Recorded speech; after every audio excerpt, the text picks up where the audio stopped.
Welcome back to the Grease Goblins Rereads channel. Today's video, we're going to be covering Jon 5, A Clash of Kings. It's kind of a short one, especially compared to the last two ones with Davos and Tyrion.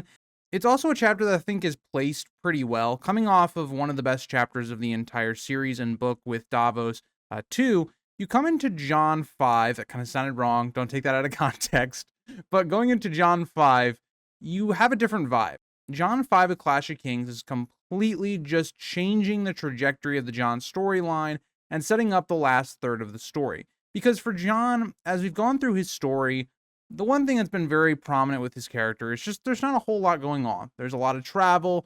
Sometimes we get some very interesting concepts like Craster's Keep and some of the morals and ethics going on there. Then you get to the Fist of the First Men, really cool like place, building out the world, especially north of the wall. But in terms of Jon's character, hasn't been a lot of development.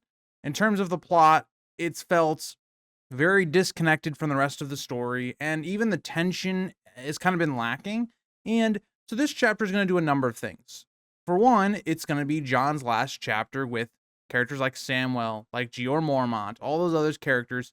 And we're also going to set up what we're going to see with the Fist of the First Men and a Storm of Swords. So it's a good foundational chapter that in a lot of ways is setting up things for the future.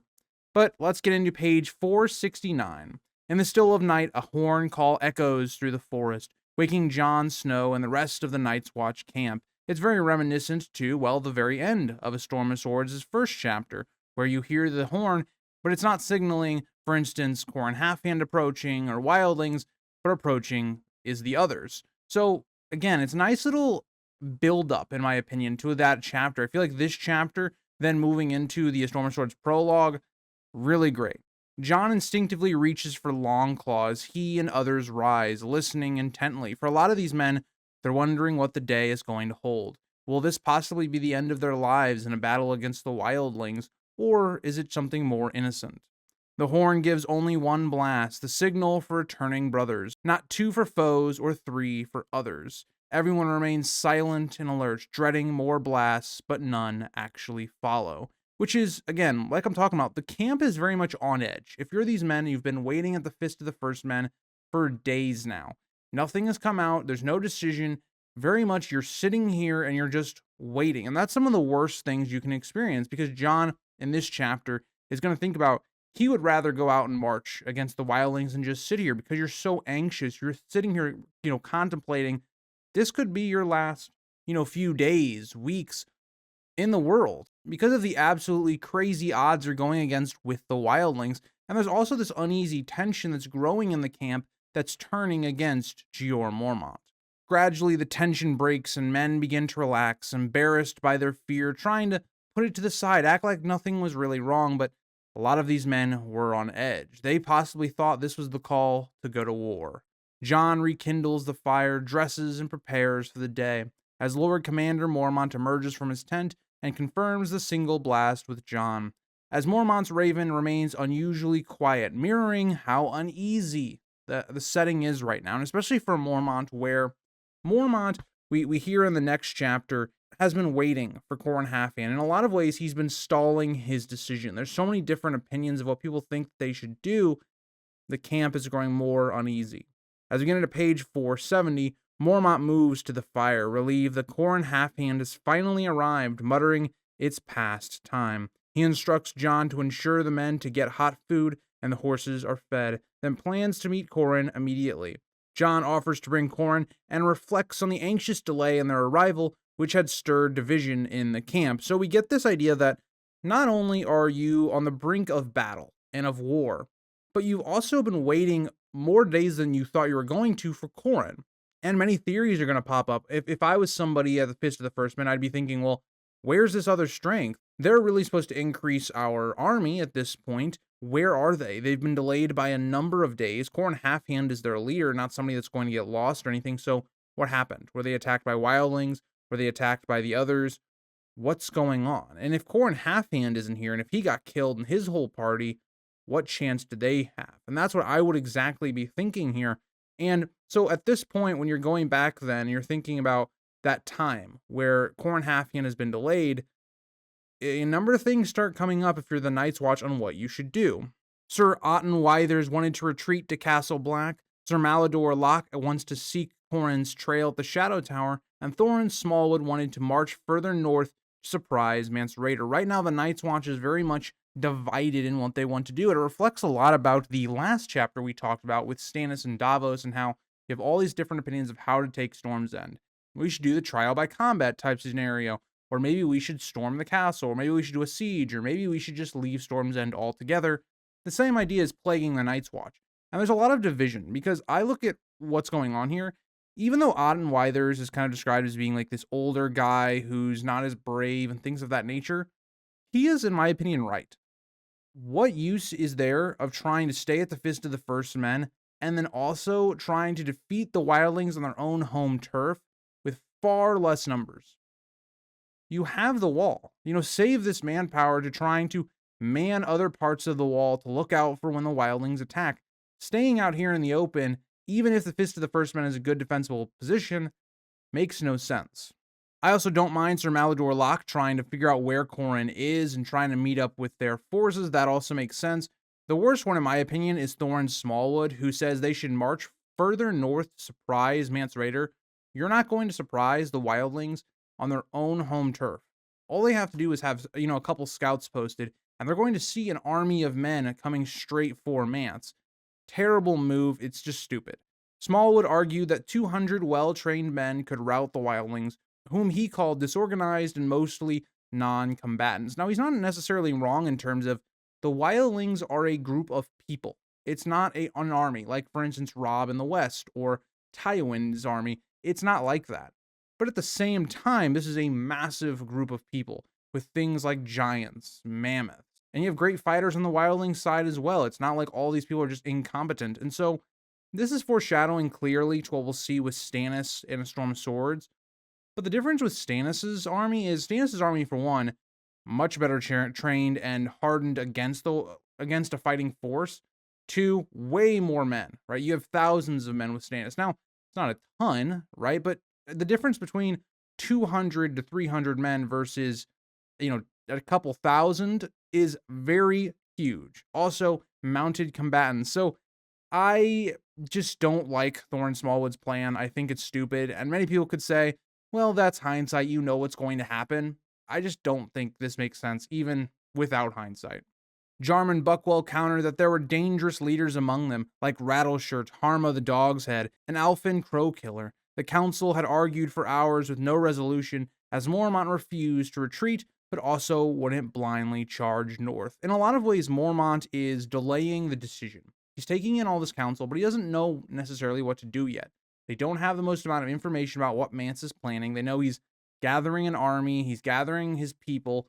Where are they going to strike? And that's where Jorah Mormont is probably wanting to know, but it seems pretty obvious. If Mance is trying to move an entire group of people, he's trying to do one thing, really. He's trying to find a way to get through the wall where he doesn't necessarily need to, scale it, or he needs to build a stair.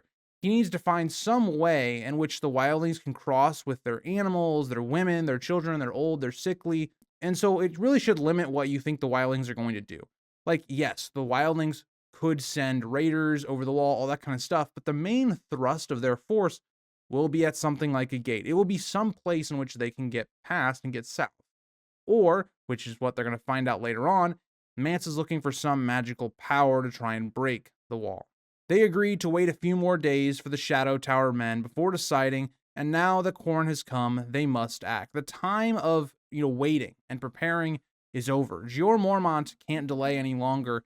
He must make a decision. And what's crazy is we actually know Jeor Mormont sits on this for a good amount of time. He doesn't actually act for a while, and that's what causes more of the unrest in the camp. And Jon is going to talk about that kind of in the next page and in this chapter. Again, foreshadowing the events with Chet and all of that stuff for the Storm and Swords prologue. But we know Jeor kind of doesn't prompt them to instantly start, attacking the wildlings or anything of that nature. Jon finds Dolorous Edd already grumbling and gives him new tasks, waking Hake to prepare soup. As Jon walks through the camp, Sam arrives breathless and asks if Jon's Uncle Benjen has returned. And getting into page 471, as the days pass, the longer that they're this far north of the wall, it seems unlikely that Benjen is still alive.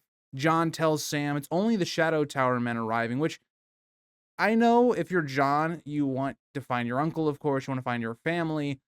But I will say, in the situation that he's in, I would be much more thankful for someone like Qhorin Halfhand with a large group of men coming to support you.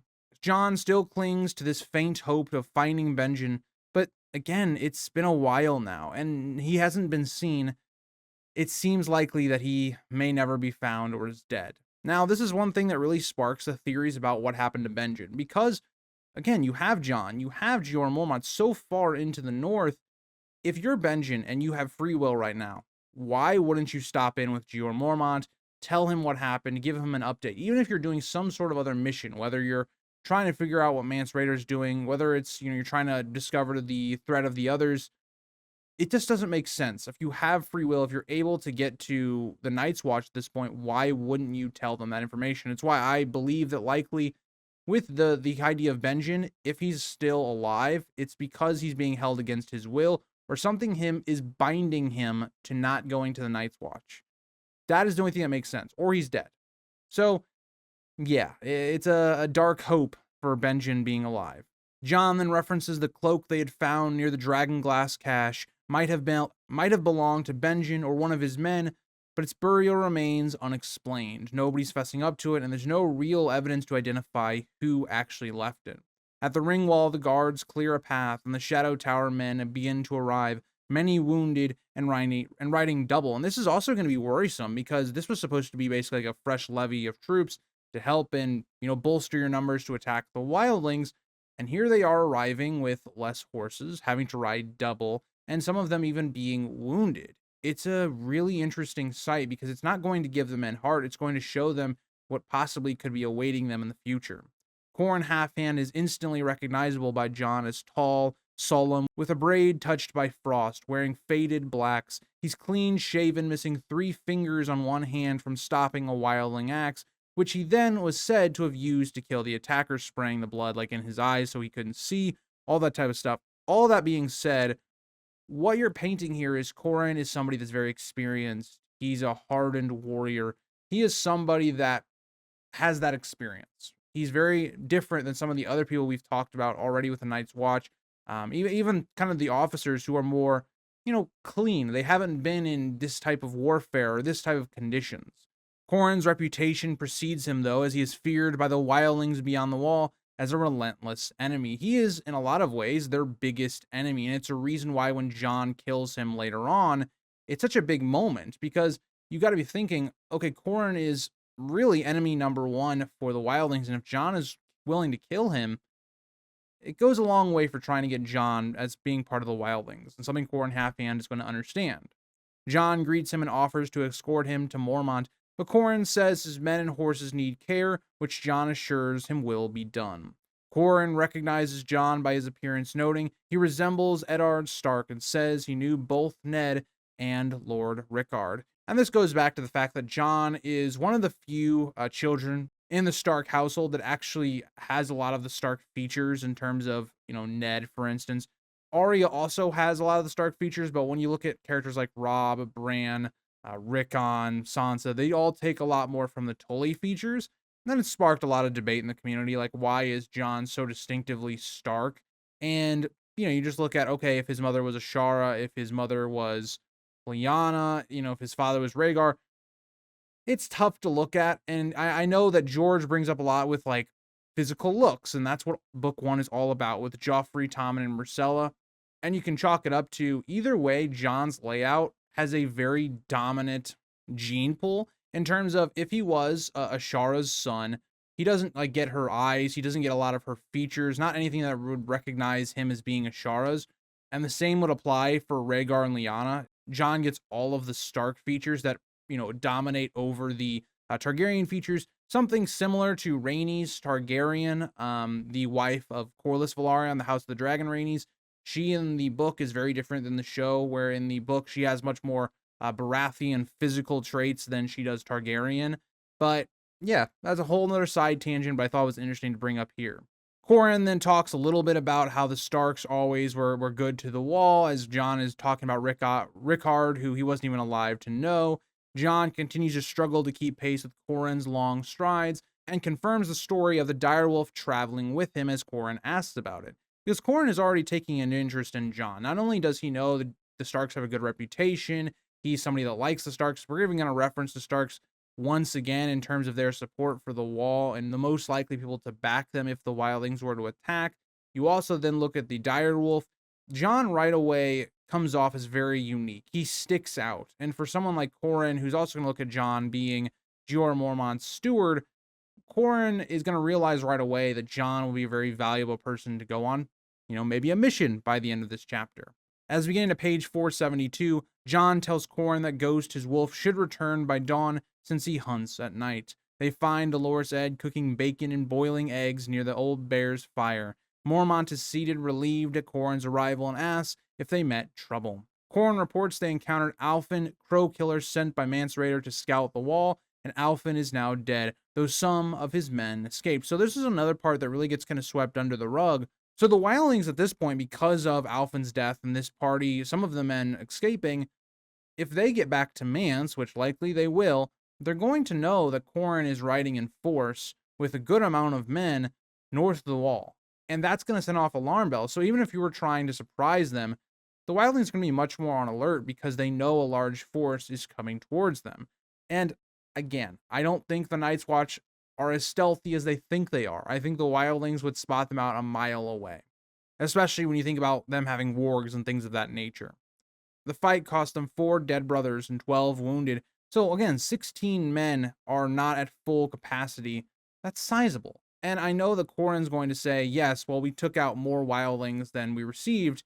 Think about the odds, right? It's 200 against tens of thousands of wildlings. Even if some of them aren't actually, fighters, losing 16 men, in terms of their fighting capability, not being at full capacity, is huge, because you're thinking that these brothers are going to have to take on 5 to 10, of their number to just beat the wildlings.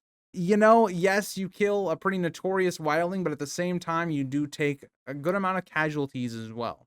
But Qhorin did get some good information from, capturing a couple of the wildlings. One died quickly, but the other revealed some information. As Mormont suggests discussing it inside, offering ale or spiced wine, but Qhorin simply asks for boiled water and food. While Qhorin enters the tent, Dolorous Edd remarks on envying the boiled eggs and jokes about jumping into the kettle if it were wine. He shares a grim story about a brother who drowned in bad wine, and also how Dolorous Edd drank from it. Now, these are the kind of stories that I don't know if they actually happened, but kind of shows you the state of the Night's Watch, just in terms of how poor they have in supplies and things of that nature. And I will say, you think about the cold, it really being a factor. And it's one thing where it's like, yes, the cold, you might get used to it.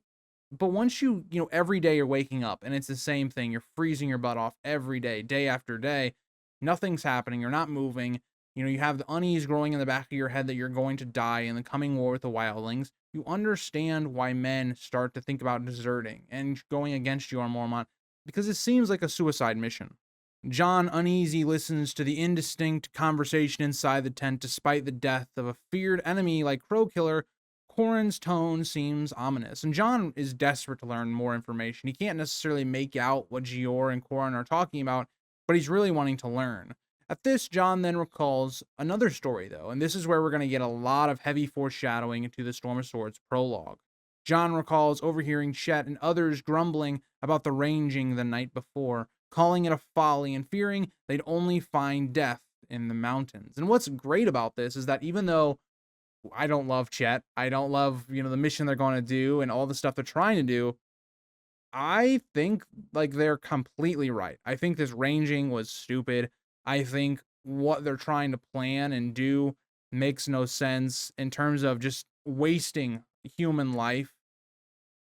I can sympathize with this party of deserters or mutineers. As we get into page 473, Lark, the sisterman, insists he won't go into the Frostfang, citing giants, wargs, and worse things. And Chet hints they might defy the old bear's orders. And that's the thing. Right now, morale is low. And if you can start to get more and more men over on Chet's side of things, Every man that Jeor Mormont and the Night's Watch do not have, that leave or desert their cause, destroys their chances of victory even more. Jon overhears this mutinous talk and considers reporting it, but decides against it, chalking it up to fear and cold nerves. And I don't blame Jon. And also, Jon would have to inform on his brothers. And also, you just don't know how serious this is. You know, it's the middle of the night, morale is low. You don't know if this is just talk. Is it actually going to turn to action? And right now, desperation's not there yet. The desperation is not there for the Night's Watch to, have people like Chet abandon all of that kind of stuff.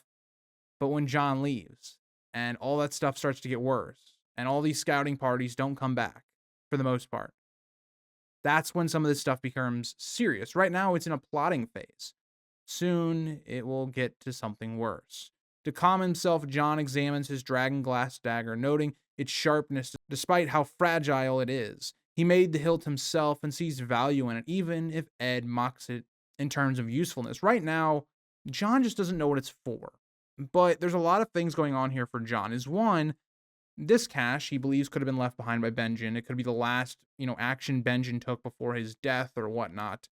But also, this dragon glass seems to be left for the Night's Watch specifically for a purpose. They just don't know what that is yet. Jon had also made similar daggers for Gren and Mormont and gave Sam the cracked war horn they found buried with the dragon glass. Despite its flaws, Sam treasures it. It's this piece of history. It seems very old and has a lot of value. And what I think is interesting is when you think about this war horn, Jon even tries to get it to make sound, but it won't. It seems broken. And you would think something like this, that it's this broken war horn, it's not all that special, it would appear. But yet, we're going to get references to this war horn throughout the story. It's a lot like Tyrek Lannister. I did a video on my main channel talking about how he's always brought up for some reason. Yes, he is a Lannister, but he's literally only mentioned basically as the King's Landing riot chapter happens. There seems to be some significance on that character for a reason. George wants to do something with that character. The same appears to be with this horn. It gets brought up over and over again throughout the story. We just don't know what it is. I have theorized this could be the Horn of Winter, and maybe Euron will unlock its magic given his experience with other type of relics like that, with Dragonbinder, for instance. We'll just have to see. Jon hopes Qhorin might have answers about who buried the cloak and weapons, since Mormont had none, and likely Qhorin probably wouldn't in terms of who placed it there, but we'll have to see. When Ed offers to serve food to the Lord Commander and Qhorin, Jon volunteers instead, wanting to eavesdrop. He wants to know what's going on. Ed prepares a meal of stale oat bread, bacon, and hard-cooked eggs, which Jon takes into the tent. As we get into page 474, Qhorin reports that Mance has been uniting powerful wildling leaders like Rattleshirt and the Weeping Man, with forces including wargs and mammoths, but the exact truth is uncertain. They don't know exactly what this is for. Now, they do know it seems to be to unite their people to possibly go south. They don't know how, and they don't know why. The old bear insists that the wall and all the kings, true or false, must be warned of the true danger beyond, even if they don't help them. It's getting it to anyone. And again, it goes back to the point. The Night's Watch does not take any part in the politics of Westeros, and they're not supposed to, so you send it out to anyone. Anyone that will help is good for the Night's Watch. Right now, they're in a critical condition. Qhorin doubts the kings will act, saying their best hope lies in the north rallying under the Starks, of course. If the wildlings are a threat of getting through the wall, the north is going to be the ones that are going to have to deal with it, because if the wildlings get through, you now have an invasion in the north, and especially houses like House Umber, House Karstark, they're definitely going to take this threat even more seriously. Mormont considers re-garrisoning old castles along the wall to prepare, suggesting Greyguard and Longbarrow, but Qhorin counters the Stone Door, Icemark, and Deep Lake would serve better. More or less, the point is they want to have more eyes throughout the wall. Make sure wildlings aren't scaling the walls, all that kind of stuff. The problem is, the north and the wall is so vast that as of right now, the Watch just does not have the men to try and garrison every foot of the wall and make sure nobody's coming up. They agree on increasing patrols and relying on the wall to delay, though not stop, a large wildling host, especially one bringing women, children, and animals. And this is another thing I want to point out. If you're wanting to do this, don't you think the best course of action would be to go back to the wall so that you can use all these hardened men, all these men that you can trust, that you believe you can trust anyway, and do this, right? You have a good 200 to 300 men here. Why not spread them out? Utilize building up these castles, all that other kind of stuff, instead of, risking their lives on a battle that you do not have good odds in. This is the kind of stuff where I'm like, yes, this is all great talk and theory for Mormont, but he's not acting on it. He's just kind of delaying and just sitting and just waiting to be attacked. Mormont assumes the wildlings will have to go under or over the wall, but Qhorin warns their plan is worse. They mean to break it. And here's what I'll say. Mormont is not necessarily going with the idea that they need a gate. That's what they realistically need. They can't stay hidden. If they bring an entire army to try and break under the wall or to try and build a stair or climbing over, they're going to be spotted. And the Night's Watch will have advantages then because you have a bottlenecked place where you're trying to break in, and that's going to be true everywhere. And so it should seem obvious right now that if Mance isn't going to break the wall, he's going to go for a gate, and Castle Black makes the most sense. So it should be quite obvious, in my opinion, like where they're going to go, or to at least, get prepared for. But as we know, it's not going to matter anyway, as most of the people here will not make it back to the wall. Mormont is stunned and skeptical, noting the wall's massive size and strength, but Qhorin insists that destruction, not scaling or tunneling, is their goal. He believes that it's going to be by magic. And this is a huge, huge deal, because if the wall was to be breached or to come down, it invites more than just wildlings. It invites the others. It makes the Night's Watch job 10 times harder if they don't have the wall to protect them. As we get into page 475, Qhorin suggests Mance Rayder's true purpose in gathering his host in the Frostfangs is tied to sorcery, not just concealment. He's looking for some magic that they don't really know, but it's what they're trying to do. He believes Mance is seeking a power in the high, cold places, though their wildling captive died before revealing more. So they don't know necessarily what Mance is specifically looking for, like the Horn of Winter, but they know it's something like that, to give them some sort of advantage over the wall and to possibly take it down. Mormont is troubled by this vague threat and acknowledges the need to send scouts into the mountain despite the risks. Mormont wants to know what's coming. Now, this stuff I don't mind too much, like sending scouts, all that kind of stuff, sure. I still don't think that Mormont should keep his whole force here at the Fist. I think they should go back to the wall while these men scout, but you can understand it.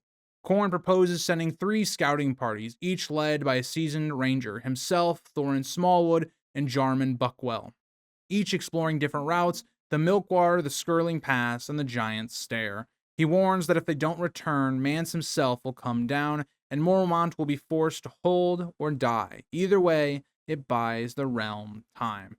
At this point, Qhorin is more or less just telling Gior, this is a suicide mission.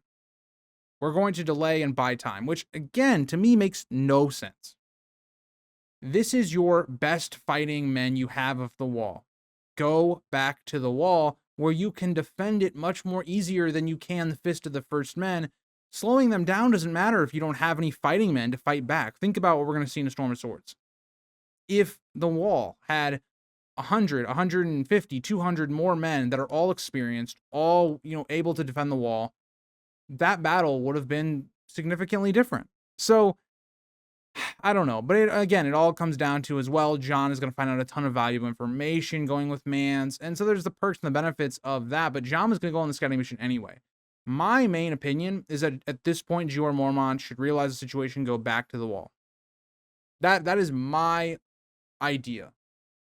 But that's not what he does. The Raven continues to build up the tension as the Raven repeats, die, echoing the grim mood in the tent. And a lot of these men are realizing they likely will lose their lives, and even the Raven foreshadowing a storm of swords, and especially the prologue. With heavy heart, Mormont agrees and tells Qhorin to choose his men. Qhorin meets Jon's eyes and declares, I choose Jon Snow. As we get into page 476, Jeor Mormont tries to refute this, saying that Jon is just a boy, and he's also Jeor Mormont's steward. It's Jeor Mormont knowing, likely if Jon goes on this scouting party, he could die. It's a very dangerous mission. And for Qhor, remember, Qhor's trying to basically prepare Jon for rulership, to become the next Lord Commander, all that kind of stuff. And if Jon dies, it kind of seems like a waste. And also, Qhor Mormont likes Jon. But with that being said, Qhor Mormont is not going to prevent Jon from doing so, as Qhorin refutes this, saying that the old gods still have a lot of sway in north of the wall, and that also Jon can be very valuable, especially with his direwolf. Qhor Mormont allows Jon to decide, and Jon says he wants to go. Of course, Jon has been wanting to do something. This inaction has been killing him, and now he has a focus. As Jon and Qhorin leave the tent, Qhorin tells Jon to find his direwolf as they leave by noon. So that is the end of the chapter, and what I think is good about this chapter is it finally starts to build the tension, whereas like the past couple chapters, the tension has kind of been there. It's been a seeping foreshadowing, but because the Jon chapters are so far in between, it just doesn't stay. It's not a lingering presence. And so each chapter, in a lot of ways, has felt very isolated. And that's the way I think George built it, because they're north of the wall. They are very isolated. And here, we finally have Jon going on a very risky mission, going with Qhorin Halfhand, going deeper into the north, and trying to figure out this secret that Mance is trying to find. It sets up the back a third of Jon's arc pretty well. And Jon doesn't necessarily have, in my opinion, that good of a character arc in this book. He doesn't really have one at all. Most of his like plot line is for building the Storm of Swords, Wildling, Night's Watch plot, and also to set up, how he's going to think about the Wildlings and how he's going to have to think about his own beliefs. And so I think it's a good chapter. I think this is a chapter that, once again, it's quite shorter. It doesn't really hold up to, I think, the peak, POVs of this book in terms of Arya, Catelyn, Tyrion, Davos. Some of the big hitters of this book, like Jon is just one of those that he's kind of in the background. I think he's fine. But that will be the end of the video. I hope you guys all enjoyed and are excited for really, again, continuing to get towards the back third of A Clash of Kings and really the peaks of not only this story, but in my opinion, of the entire series. Thank you guys for watching. I'll see you guys all in the next one. Bye, guys.